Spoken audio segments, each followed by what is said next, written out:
வணக்கம். நம்ம பார்த்திங்கன்னா இன்று ஒரு ஜாதக ஆய்வு அப்படின்ற விஷயத்தை பார்க்க போகிறோம்.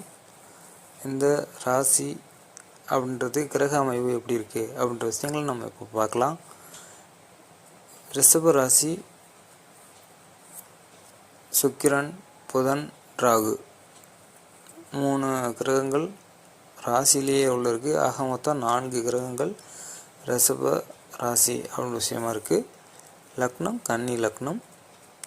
உங்களுக்கு குரு உச்சமாகி கடகத்தில் இருக்காங்க. சூரியன் சனி அப்படின்றது கன்னி வீட்டில் இருக்காங்க. கேது விருச்சிகம். உங்களுக்கு செவ்வாய் அப்படின்றது உங்களுக்கு ஒரு கும்ப வீட்டில் அப்படின்ற விஷயமா இருக்குது. ஆக இதுதான் பார்த்திங்கன்னா ஜாதக அமைப்பு. லக்னம் உங்களுக்கு கன்னி லக்னம். இப்போ இந்த